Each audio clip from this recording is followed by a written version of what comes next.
I still remember that morning, down to every sound. The old swivel chair creaked each time I moved, as if it were complaining on my behalf. 6 years at the Chicago Traffic Engineering Bureau. Same chair, same coffee stain, shaped like the state of Texas on the armrest. 17 years as a safety engineer, and I had never seen a place so talented at maintaining stagnation. I once stuck a post-it over that stain that read, "Don't bother cleaning. This is office heritage." At CTB, heritage meant things that were never replaced, people included. The coffee machine in the hallway still carried a sign that said, "Under maintenance." It had been hanging there since 2019. Every quarter, someone wiped the dust off it, like performing a ritual to worship the old. I used to joke that that sign has seen more quarters than my retirement account. That morning, Harold Pike, my direct supervisor, called me into his office. His voice always had that peculiar tone, half warm, half spreadsheet. "Marianne, have a seat," he said, gesturing to a brand new chair in front of his desk. I sat down. His chair didn't squeak. He slid a folder toward me and smiled that calculatedly sympathetic smile. "Budget's tight this year, Marianne. I really wanted to approve your 10% raise, but maybe next quarter will look better." I nodded, keeping my professional smile in place. Inside, I thought, he says it like a prayer, not a promise. I had heard that same line 3 times already, just in different seasons. Once in spring, when the budget wasn't finalized, once in the summer, while waiting for the adjustment report, and once in the fall, preparing for the new fiscal year. The seasons changed. The promise didn't. I never met this mythical next quarter that everyone kept talking about. I didn't ask who got a raise. I already knew. Ryan Mercer, the deputy director's son. 2 years of experience, 3 report errors, and a smile powerful enough to soften an inspection notice. He had just shown off his new watch the day before. "A little reward for exceeding expectations," Ryan said. I told him, "You should set it to beep whenever the budget gets tight. It'll match my heartbeat." Harold didn't hear that. Lucky for both of us. When I stepped out of the office, I stopped in the hallway. On the gray wall by the director's door hung a polished metal plaque that read, "Integrity is doing the right thing when no one's watching." I stared at it longer than usual. Maybe because I was starting to wonder, if no one's watching, does anyone still care to do what's right? Back at my desk, I opened my email. A message congratulating Ryan Mercer for his outstanding contributions in optimizing the inspection process. I was the one who had written that process. Ryan had optimized it by skipping several safety checks and calling it agile innovation. Perfect, I thought. Here, innovation means being reckless with protection. I smiled, the kind of smile I call a survival reflex. In this office, smiling is a survival skill, especially for women. Smile so they don't call you difficult. Smile to dodge those half-truth pep talks like you just need to be more proactive. Smile when your boss says, "We really value you," right after slashing your bonus. Yes, I'm good at smiling. Smiling and still submitting reports on time. That noon, I ate a cold sandwich and drank instant coffee. A coworker stopped by. "Not going out for lunch?" I said. "Why? At least my chair knows me here." We both laughed, but neither of us found it funny. Harold walked by the engineering floor, patted my shoulder. "Hang in there, Marianne. I know you deserve more, but we just have to wait for the right timing." I smiled. "I'm waiting too. Not sure what for, though." He left. I noticed a small wrinkle on the back of his shirt. Tiny detail, but to me, it was a crack in the armor he thought was flawless. Men like Harold always believe they're right until someone looks close enough to see the crooked seam. By day's end, Ryan went around handing out donuts. "Celebrating the raise," he said. "Come on, Marianne, have one. They're sweet." I took one, looked straight at him. "I prefer sour, keeps you awake." Ryan laughed, the clueless kind of laugh. I didn't bother explaining. 6:30 in the evening. The office was thinning out, the fluorescent lights flickering in exhaustion. The sunset outside painted the rows of desks in grayish gold, the same lifeless hue you see in hospital waiting rooms. Quiet, clean, soulless. My chair creaked again as I stood up. I shut down the computer, slipped the documents into my bag, and glanced one last time at the metal plaque on the wall.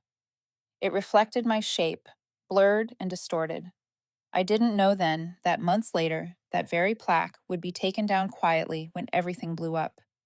But that morning, it still stood there, a steel-plated joke. I walked down the hallway. Light rain drizzled outside. Traffic lights reflected red over puddles, like tired veins of the city. I pulled my coat tight, wondering why I was still there. Maybe because I needed the money. Maybe because I once believed that doing good work meant someone would notice.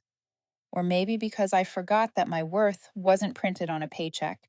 I didn't know it yet, but that was the first day of the chain of events that would bring the entire bureau to its knees, begging me to come back. And if you're still listening by now, where are you watching from? At your workplace, does the coffee machine actually work? If it does, congratulations. You're living in the luxury class. As for me, I had a squeaky chair and a broken promise. But sometimes it's the smallest sounds that warn of the biggest quakes. This story isn't just about a raise, it's about value and what happens when one person finally realizes their own. I got home just before 8 in the evening. My small apartment sat on the third floor in a worn building whose elevator only worked when it wanted to. Tonight, it did not want to. I carried my bag up the stairs, listening to the fluorescent lights in the hallway flicker, the familiar sound of something trying to work while on the verge of breaking. The door opened to the smell of soap and oatmeal. My mother, Lucille, sat in the living room, holding the TV remote she still believed was a phone. The evening news showed a train derailed somewhere on the East Coast. She looked at me with a slightly lost look, then smiled as if she had run into an old friend. "You're home, little Lucille," I answered gently, like always. "Yes, Mother, I am here." Lucille used to be a nurse, the kind of woman the whole block relied on when trouble came. Now she forgets her lunch, but still remembers how to make tea for someone else. Alzheimer's is a quiet thief. It does not take everything at once. It peels away memory in layers, leaving gaps that make a person get lost in their own house. I set my bag down and kissed her forehead. "Did you bring the apple pie I like?" "Yes," I said, and lied. I had forgotten to buy it. I did not want to say that the money left in my wallet was enough only for needs, not wants. My son, Evan, sat at the corner table doing homework. He is 14, skinny, wears glasses, and asks questions that make adults think twice before answering. "Mom," he said without taking his eyes off his math book, "you keep the train safe, right?" "Right. Then who keeps you safe?" I stopped, not sure whether to laugh or cry. A simple question that held both innocence and a hard truth. I answered, keeping my voice light. "People say stability is priceless, but nobody asks who has to pay the price for that stability, kiddo." Evan looked up and frowned. I smoothed his hair. "Eat. There is vegetable soup and some bread. Not great, but enough." We ate in silence. My mother mumbled about someone named George, a neighbor who died 10 years ago, then asked what day it was. I said, "Tuesday, Mother." She smiled. "Oh, then we will make bean soup tomorrow." She says that every night. After dinner, I did the dishes. The sound of running water drowned out the TV. I glanced out the window. The rain kept falling, tiny beads like the city sweating. Far off, a train passed, and the steel wheels shrieked, then faded into the night. My job is to make sure those sounds, the grinding of steel, do not become screams. Ironically, while I keep other people safe, I feel myself drifting toward danger, debt, burnout, and invisibility. After I put my mother to bed, I opened my laptop. Evan calls it my work addiction. I call it survival. In the dark, the blue light washed my tired face. I reopened the signal system I was not supposed to touch during the day, the alert management software for the rail line, not out of curiosity, but instinct. I used to joke with colleagues that if that system had a soul, it would text me whenever something was off. Tonight, the soul was screaming. An anomalous string of data appeared, alerts marked, resolved with no handling notes. For most people, those are just numbers. For me, it was a crack in the cliff. Someone had manually deleted logs. That meant incidents had been covered up. I checked again and again. Not a system error, not a glitch, a human hand. I sat very still, my hand tight on the mouse. Faces of passengers I had met during inspections crowded my mind. Old people with grocery bags, kids pressed to train windows. I pictured what would happen if a wrong signal let a train miss its stop. I shut the screen and leaned back. My heart raced, but my head felt strangely cold. This was no longer about raises or being overlooked. This was about lives. I looked toward my mother's room. The door was slightly ajar. The nightlight threw a thin strip of glow. I heard her murmuring in her sleep, a small voice saying, "Do not let them do it wrong, girl." The words caught in my throat. I did not know whether she spoke to someone or to a memory, but I understood that I had been given a task without anyone ordering it. I opened my notebook and wrote down what I had seen, not to report yet, to remember. My pen shook across the page as I copied each data line, every signal code, every timestamp. Outside, a train sounded far away. Steady, trustworthy, unwitting.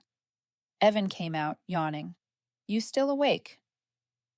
"Not yet," I told him. "Go to sleep. You have school tomorrow. I can hear the trains. They are loud." "They are fine," I said. "They are on the right track." I said it and then fell quiet. Part of me did not know whether I was talking about the trains or my life. When Evan closed the door, I checked the clock. It read at 1:37 in the morning. I saved all the data and named the file Note 1 because they will not listen. Before I turned off the light, I stood at the window and looked down at the street. The rain had stopped, leaving puddles that reflected the pale yellow lights. Chicago lay quiet, but quiet is not peace. It is the pause before something detonates. I whispered to myself, a small promise. Tomorrow, if they still do not listen, I will make them listen. I arrived earlier than usual the next morning. Not out of diligence, but out of unease, that engineer's instinct when data doesn't line up. Even a single line out of place hums in your head like the faint screech of metal somewhere deep inside a spinning gear. I turned on my computer and pulled up the file Note 1. The traces were still there, alerts marked resolved within 2 minutes. No notes, no confirmation. I stared at them, and the feeling came back. This wasn't a glitch, it was intent. The morning meeting room smelled of burnt coffee, and the clock ticked like a slow metronome. I stood beside Harold and showed him the screen. "These logs were manually overwritten," I said. "Someone deleted the alerts without any engineer confirmation." "You knew about this, didn't you?" Harold looked at me over his glasses with that familiar administrative smile. "Marianne," he said slowly, "we don't need perfection. We need progress. You know how it is. Cost, time, pressure. Everything needs a bit of flexibility." "Flexibility," I repeated. "You're talking about the subway safety system, Harold, not folding a sandwich." He shrugged, his tone softer, but his eyes still hard. "We have to pick our battles. This system has been running for 40 years, Marianne. Don't let a few log lines make you lose sight of the bigger picture." I pressed my lips together. Progress toward what is making headlines. No one spoke. The clock ticked, each sound sharp and patient. I looked at him and saw the thing I feared most, exhaustion disguised as reason. I left the room. In the hallway, Ryan was laughing with coworkers, holding a new certificate. Process optimization, 20% faster average inspection time, the headline read. Everyone clapped. Ryan spotted me and raised the paper. "See, that's teamwork getting recognized." I smiled lightly. "Congratulations. I guess safety only needs speed now." He didn't get it. Of course, he didn't. At lunch, I met Sally in the cafeteria. She was the only person in the building who could talk to me honestly without fear of being recorded in a memo. Working in finance, she heard more than she wanted. She slid closer, lowering her voice. "They're cutting again, Marianne, and they think you'll stay quiet and cover it." I looked at her. "Cutting what we have, nothing left to cut. Inspection hours, staff, and some data. I don't know the details yet, but there's a strange internal transfer between engineering and the software vendor." I exhaled slowly. "You think this is random?" Sally shook her head. "Random doesn't happen twice in the same spreadsheet. Someone's cleaning the path for the quarterly report. When the numbers look good, everyone gets a bonus. When something breaks, only one person takes the blame." I said for her. Sally didn't answer. Her eyes said enough. It was a look of quiet dread, half pity for me, half for herself. She knew that people who still cared about ethics never lasted long in a system addicted to numbers, and clean reports. That afternoon, I went back to my desk. No one looked at me, yet I felt eyes flicker from a distance. I opened the inspection dashboard and traced the data backward. The deeper I went, the worse it got. Not one log, but 12. Not one line, but 3. Alerts marked as handled, with no staff confirmation, no signatures, and no repair proof. One of them was from the North Line, the one carrying more than 180,000 passengers every day. I didn't shout. I didn't send an email. I just opened a new file and started writing down each number, each timestamp, each missing ID. No drama, no witnesses, only data and time. I knew I had crossed a dangerous line. They would audit access logs. Sally had warned me.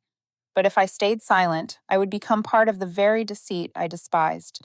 I used to think I was good with numbers. Turns out the hardest thing isn't reading data, it's reading people. Numbers don't lie. People do. I remembered what my mother said last night, half awake, half dreaming.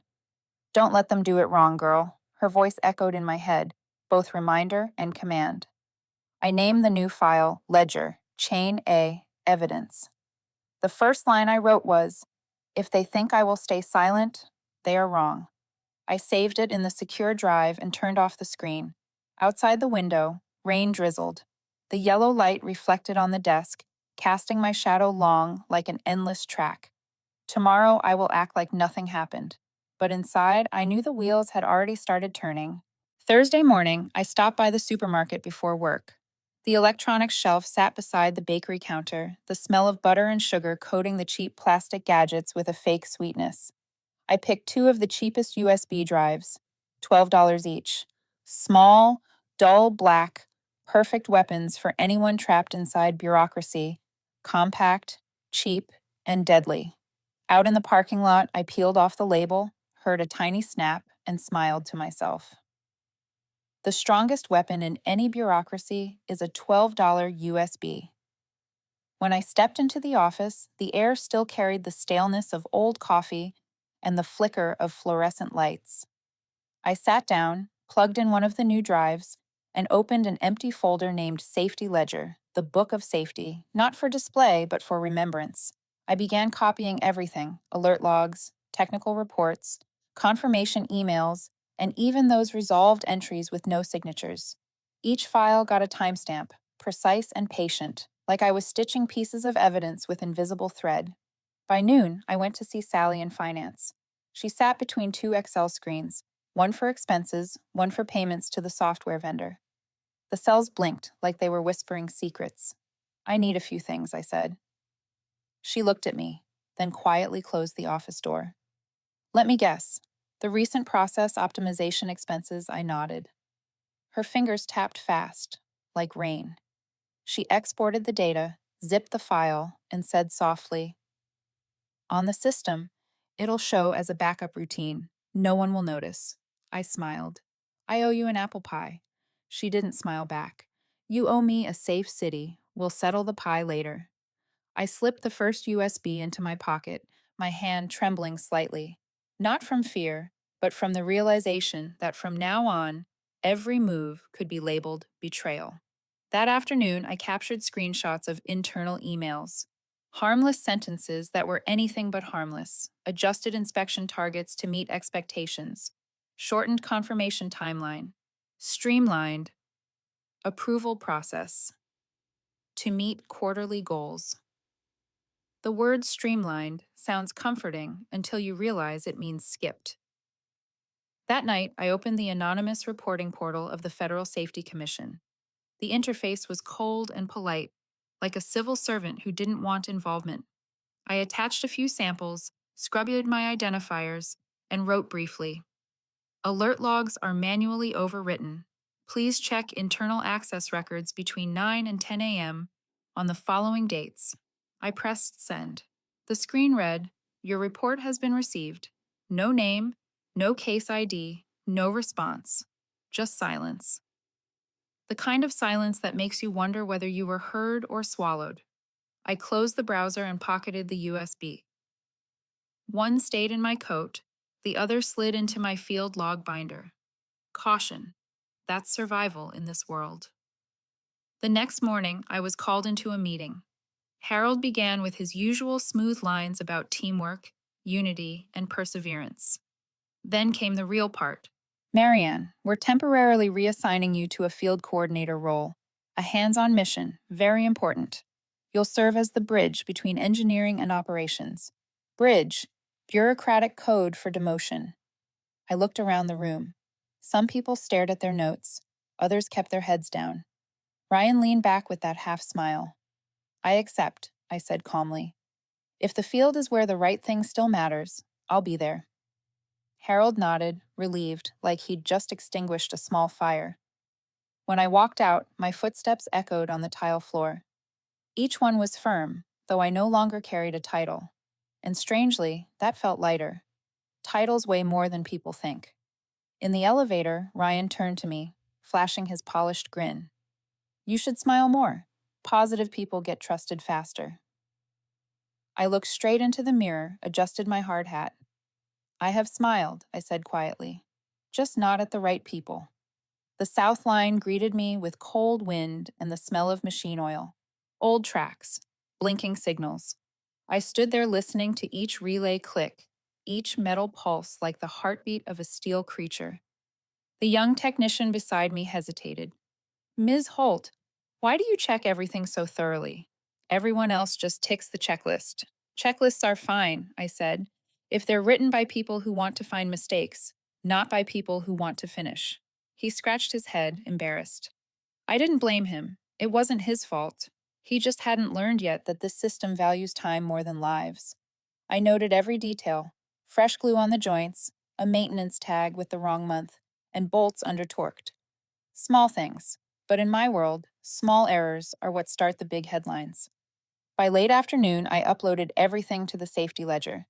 I added the payment chart Sally gave me, a series of transactions for process optimization that matched perfectly with the times the logs were overwritten. The pattern was no longer suspicious. It was structured. Late at night, I sent another anonymous report, this one with photos. The same line appeared. Your report has been received. No reply, no surprise. The places built to protect truth are often the first to bury it. I turned off the lights, leaving only the desk lamp, a small ring of brightness in the dark room. My phone buzzed. A message from Sally. They added a new access check on the server. Don't log in from home. Got it. Thanks, I replied. I pulled the USB from the laptop and slid it into my coat pocket. The plastic felt cold against my skin, but inside I was calm. Not because I felt safe, because I knew the truth no longer belonged to them. Tomorrow I would still show up, smile on cue, nod at the right times. They call it cooperation. I call it evidence collection. Outside, the trains kept gliding through the city, carrying people who trusted the system to keep them safe.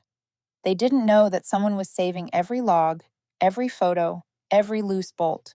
No noise, no drama, just quiet, steady footsteps, and with each one, a piece of proof. Monday, 6:42 in the morning. I was pouring coffee when the phone started ringing nonstop.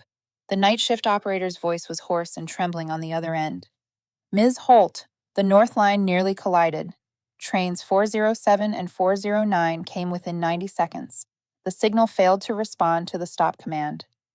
The maintenance team is working on it. The cup slipped from my hand, spilling a brown stain across the floor. 90 seconds. For trains, that isn't almost. That's not yet. I opened my laptop, but the system flashed into maintenance mode. My access had been revoked. The ones who sound the alarm are always the first to be locked out. By noon, the news broke. The broadcast called it a minor glitch in the signaling system. No casualties. On television, the spokesperson for Paragon Transit spoke in a calm monotone. This was a small technical issue, posing no risk to passenger safety. Our team is reviewing the cause. Below him, the headline scrolled, Paragon Transit, commitment to absolute safety. Commitment. A beautiful word, like glossy paint over a crack. I knew immediately. This was the very alert I had logged in the safety ledger, the one erased on the 17th of last month. I had seen this coming before it almost happened. That afternoon, an emergency meeting. The air in the conference room felt thick enough to touch. Harold sat at the head of the table, face flat and glassy. Emergency meeting, I thought, which means they need someone to blame fast. Harold said, "We need transparency. Based on preliminary data, the failure originated in coordination." "Marianne, that's your area, correct?" I answered. "Correct. And I warned about this earlier. The log from the 17th was deleted from the system." He nodded slowly, his tone cooling. "We found no record of that log. Perhaps you failed to save it properly, or," he paused, "or you acted outside protocol." The air froze. No one spoke. Ryan leaned back in his chair, a smirk tugging at the corner of his mouth. I said, my voice calm and sharp, "You can bury paperwork, but you can't bury physics with documents." Silence. Then Harold set his pen down. "You need to step back. We'll conduct an internal review. You're suspended without pay." I stood up. The chair scraped against the floor with a dry squeal. No one looked at me. Harold lowered his gaze and Ryan pretended to write. The same people who once asked me to fix their mistakes now bowed their heads like strangers. In the hallway, Sally waited. She handed me a paper cup of coffee, still warm, and whispered, "Don't say a word. They're recording." We walked together, our footsteps echoing across the tile. Near the door, she pulled from her pocket a small blue USB drive, compact and cold as steel. "In case they wipe your files," she said. "I made a copy. Don't plug it into any company machine. Keep it safe." I gripped it tightly. "Thanks. If I don't come back—" "You will," she cut in. "Just not through the front door." We both laughed, thin, tired, but real. When I left the building, the wind swept through the station yard. The distant train horn echoed, steady and emotionless. I used to love that sound. Now it felt like a warning no one cared to hear. At home, my mother was watching the evening news. The same broadcast replayed. Minor issue, no impact on passengers. She turned to me, smiling with relief. "Thank goodness, no one got hurt, right?" I nodded. "No one got hurt, Mom. Only the truth did." Evan stepped out, backpack still on. "I heard from a friend that you got suspended." "Yeah, temporarily. Because you did something wrong." I smiled. "No, because I did something right. But sometimes doing right makes people uncomfortable." He went quiet for a moment, then said, "You should write about it. When people read it, they'll understand." I froze. Maybe he was right. If I turned the truth into a story, they would have to listen, even if they didn't want to. That night, I sat at my computer. The blue USB from Sally lay beside the keyboard, silent like a tiny witness. I opened a new file and titled it, "Because Paper Burns, but Data Doesn't." I typed the first line. On the 17th, the signal system failed. I saw it. I saved it. They erased it. And then people almost died. Outside, the night train screamed past. It wasn't the familiar rhythm anymore. It was the heartbeat of a city that had just escaped death without realizing its luck. I looked at my mother, sleeping on the couch. Evan read quietly at the table. A small family in a large city, living on the precision of numbers others ignored. I didn't know what tomorrow would bring, maybe a disciplinary form, maybe a wiped account. But it didn't matter. I had kept the data. I hadn't stayed silent, and now I wasn't alone. On the USB case, Sally had scribbled with a marker, "Safety Truth Backup." A simple name, but to me, it was a vow. I closed the laptop and looked out the window. The city still glowed, the trains still ran, and people still believed the system worked the way it should. And me, even suspended, I was still the only one who knew it had betrayed its own principles. Physics doesn't lie. And when the truth is buried deep enough, it eventually claws its way back to the surface with the sound of metal scraping steel. I clenched the USB in my hand and whispered, "This isn't the end. It's the overture to a storm." Wednesday afternoon, the cold came early. I had just left the lawyer's office. He said that if I wanted to sue, I'd need something undeniable. I smiled without answering. In my mind, I saw the folders waiting quietly in the drawer, the log lines cold as buried bones. When I opened the door, the familiar smell of antiseptic filled the room. My mother, Lucille, sat on the sofa holding an old photograph, black and white, its edges burned. I recognized it, my aunt, little Lucille, the woman who pulled 3 children from a fire in 1972 and spent the rest of her life scarred. Mother looked up, her eyes clouded like fog. Little Lucille, you're home. I froze. I'm Marianne, Mom. She only smiled, her voice hazy. You're still stubborn as ever. Don't argue with fools, sweetheart. They'll win by experience. I sat beside her and held her hand. I'm not arguing, Mom. I'm just tired. She turned to me, and for a brief second, her eyes cleared. A flash of recognition. Do what's right, even when it hurts.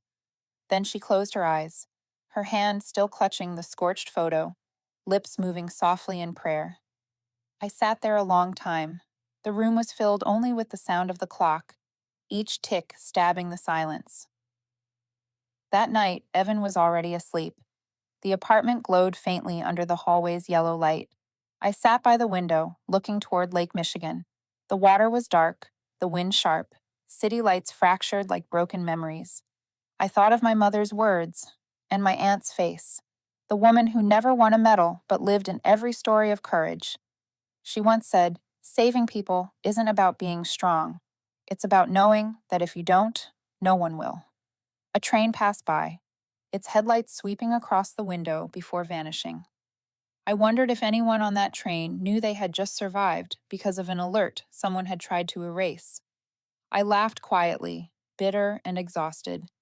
I had spent my life keeping the system running, and the system was ready to crush me just to keep running. The anger drained away, leaving only stillness. No fear, no rage, only clarity, cold, precise, like metal meeting water. I stood on the balcony. The wind from the lake stung my face. The lighthouse blinked steadily in the distance. I whispered into the wind, "This isn't failure. This is an opportunity." I said it again, slower, firmer. The words aligned everything. 6 years at the Bureau, 17 years in the field, 12 denied promotions, 1 suspension. None of it was a failure. Each was a moment of revelation, to see who they were and to remember who I am. Back at the desk, the screen lit my pale reflection. Files appeared one by one, fragments of a buried truth. One line stood out. Alert resolved, 17th of March. User ID, R. Mercer, Ryan Mercer, the deputy director's son. The name appeared 3 times, matching each overwritten log. I straightened up. No shock, just confirmation. They cut inspections to meet targets. They buried warnings to report early completion. They chose profit over safety. And I, the only one with proof, was silenced for knowing. I opened a new document and titled it Project Integrity. I didn't write like an engineer, I wrote like a witness. I do not write for revenge. I write to record. Because if we don't record, they will keep calling disasters minor incidents. I sent the first copy to Sally through the encrypted channel. Her reply came almost instantly. "I understand. I'll help. But be careful. They're watching you." I wrote back, "I know, but I'm done hiding, not when people could die from my silence." I organized everything, timestamps, signatures, every deleted log. When I finished, the clock read 3:17.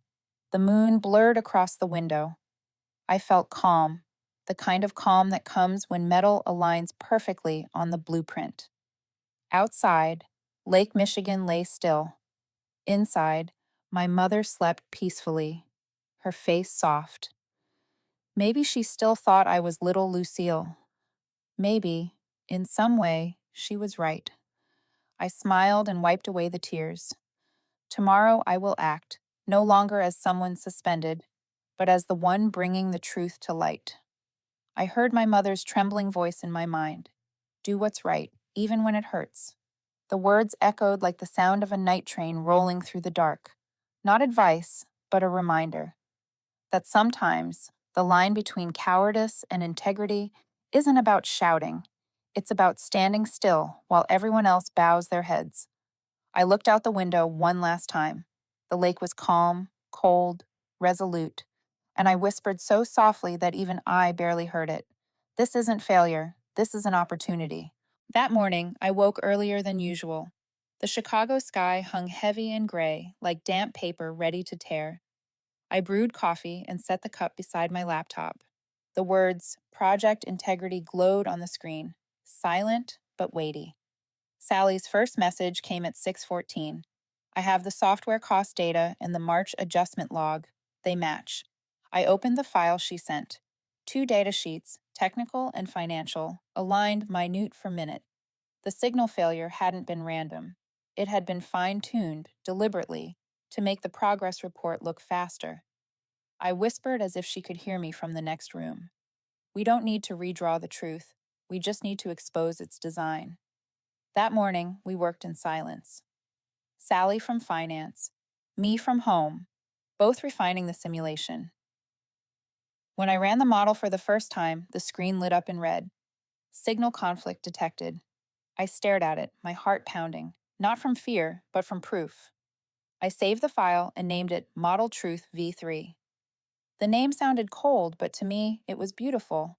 Technical evidence, financial evidence, field photos, internal records. They fit together now, a blueprint of the truth. By afternoon, I called Sally. It's time, I said. Time for what? To send it.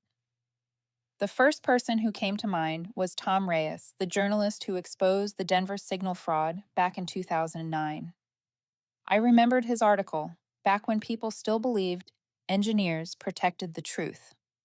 I sent him a short email, no real name, just signed MH. I have data proving Paragon Transit's signal system was altered to fake performance metrics. No accidents yet, no deaths. If we wait, there will be. 13 minutes later, he replied, I've heard this before. The last person who sent a message like that worked in Denver. She lost her job, but saved 42 lives. Send me everything.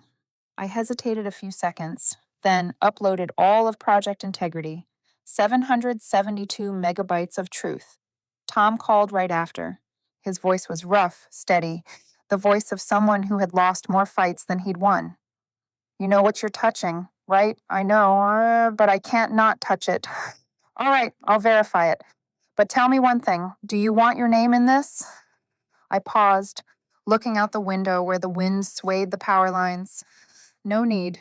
They'll know who I am anyway. He laughed. Sounds like someone ready to be hated.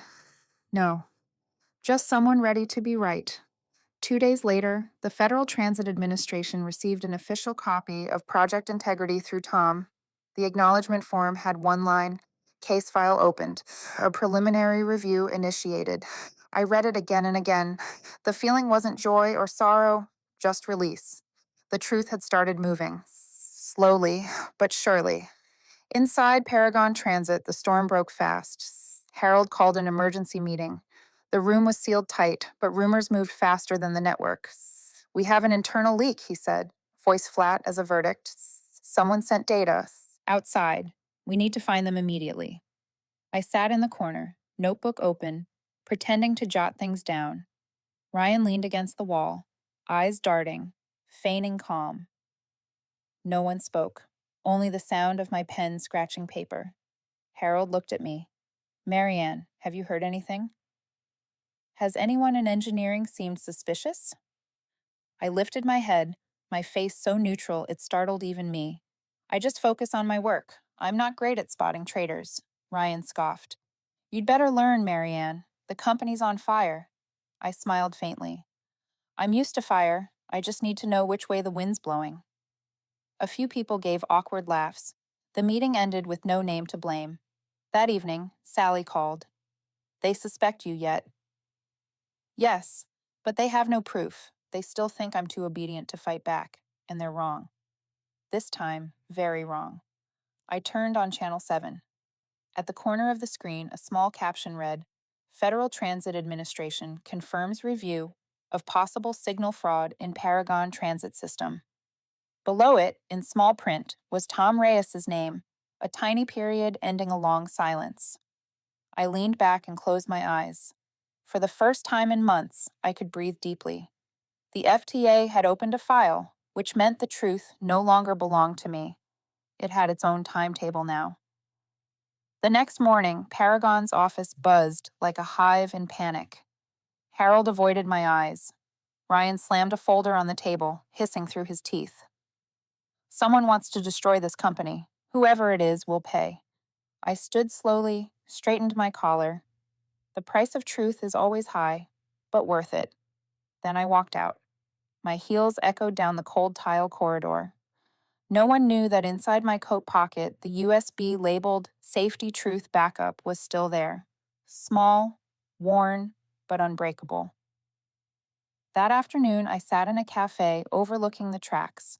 A train passed by, wheels striking steel with a clean metallic rhythm.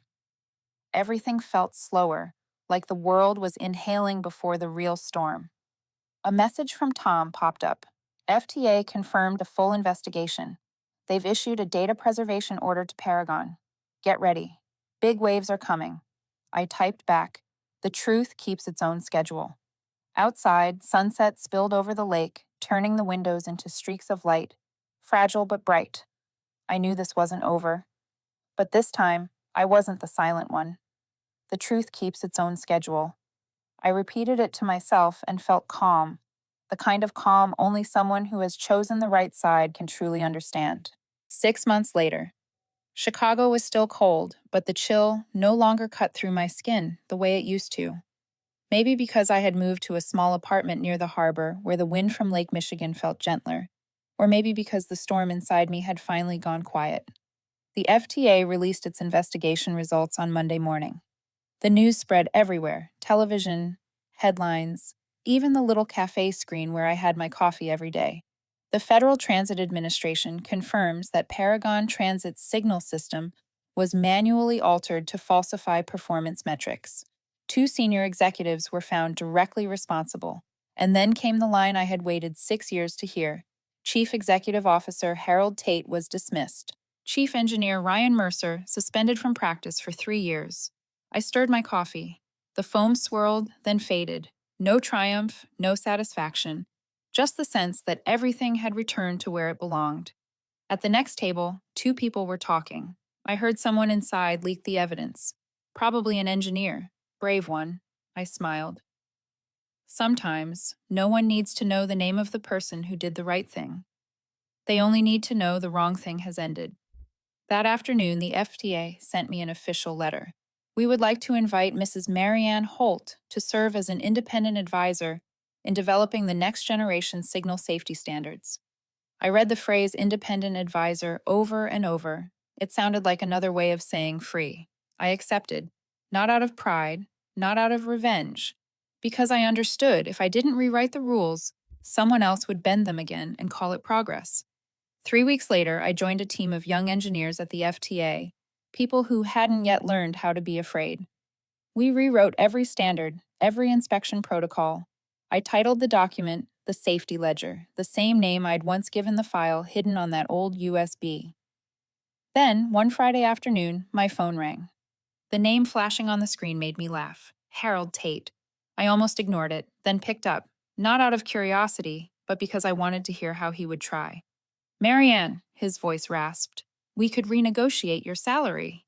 I took a sip of coffee, speaking slowly. You already did, Harold. The first time, you said I was too expensive for a 10% raise. Silence on the other end. I could almost hear him swallow. We need you, he said quietly. Please come back. The company, it's collapsing. I looked out the window. A train glided past in the sunset, the cars glowing copper in the light. They were still running, even without Paragon's oversight. That was enough.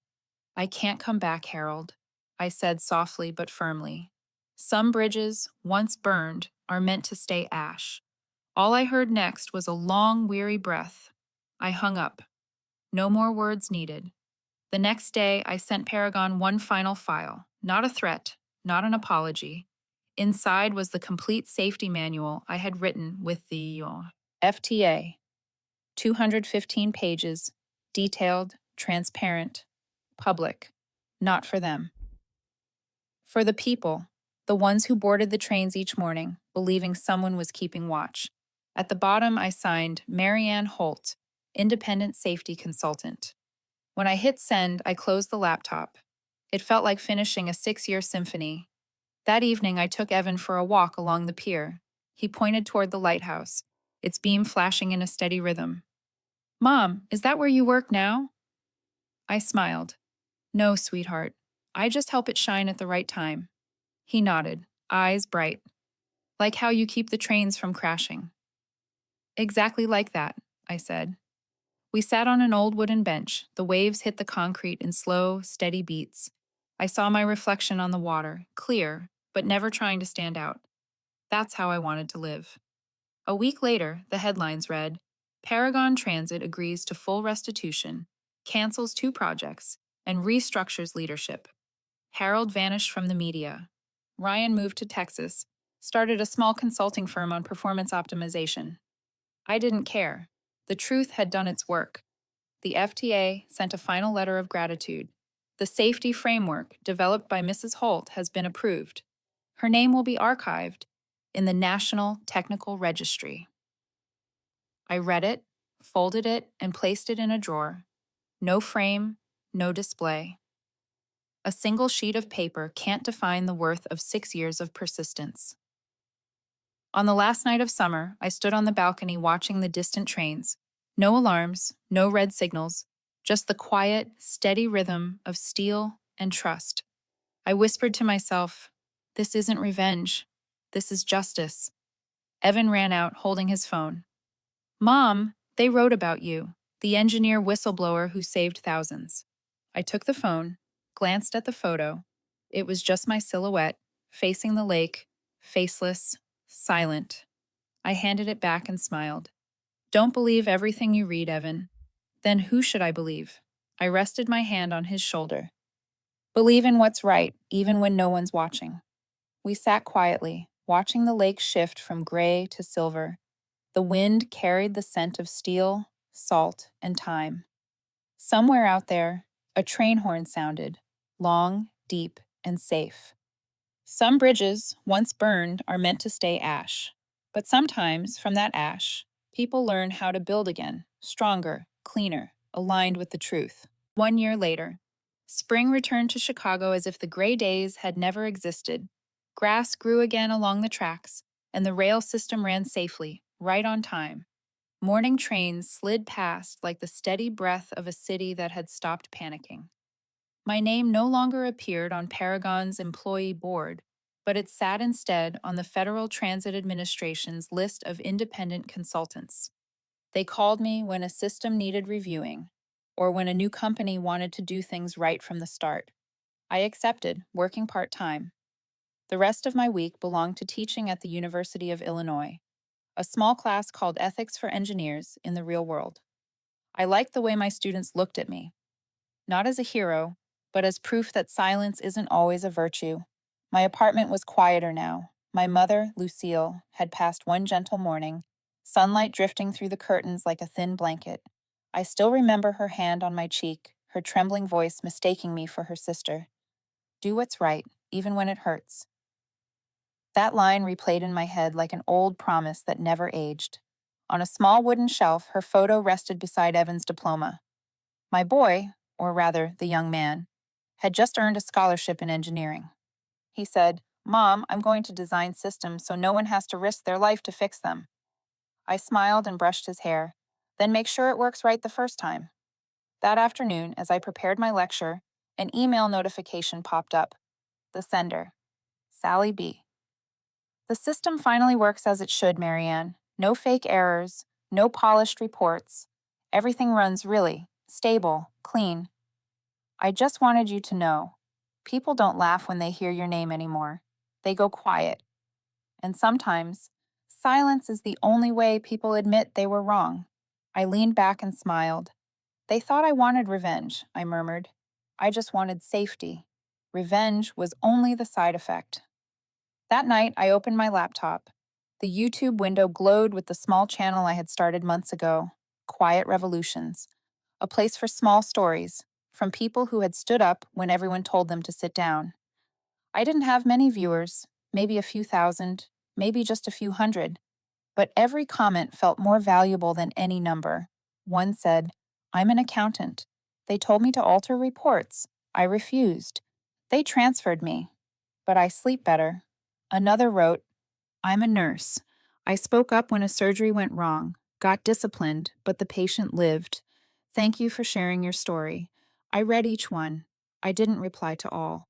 I just sat quietly, realizing how many people carried the same question inside them. Stay silent to keep the job, or speak up to keep themselves. I turned on the camera. The warm desk light glowed on the table, bright enough to show, not to hide. Hello, I said, voice low and steady. I'm Marianne. Maybe you know me, maybe you don't. But if you've ever worked in a place where loyalty means silence, then you know me.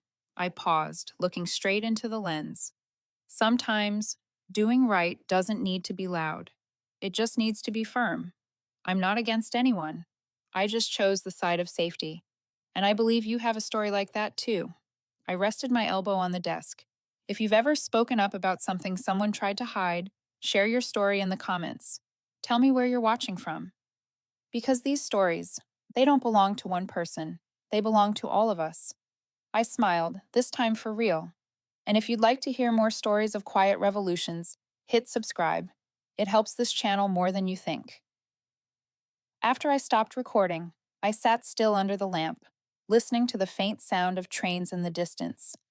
The rhythm of metal meeting metal, steady as a heartbeat, both the city's and mine. I thought of that old office chair, the one that creaked every time I tried to sit still, surrounded by the smell of burnt coffee and broken promises. Now I realize, maybe it was never broken. Maybe it was just trying to tell me, stand up.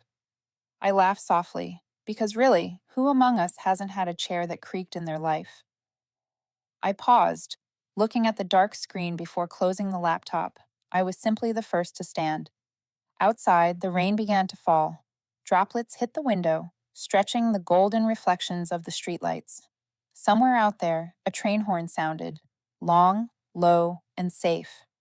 I watched as the light traced the rails toward the horizon, a line that never broke, connecting those who once stayed silent with those just learning to speak. If you're watching this from a noisy office, a late-night factory, or a small room with a creaky chair, I want you to remember this. Your value doesn't depend on whether others see you. Sometimes, just by standing up, you set the world in motion. Thank you for listening to my story. If you've ever faced what I did, share it below. Someone out there might need to hear it right now. And if you want to keep walking this journey with me, subscribe to the channel. It lets me know that somewhere out there, people are still choosing what's right. I looked at the camera one last time, my voice calm but unwavering. This isn't a story about revenge. This is a story about clarity.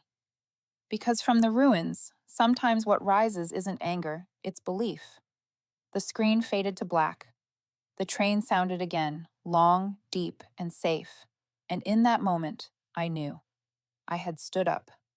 And I would never sit back down in that old chair again.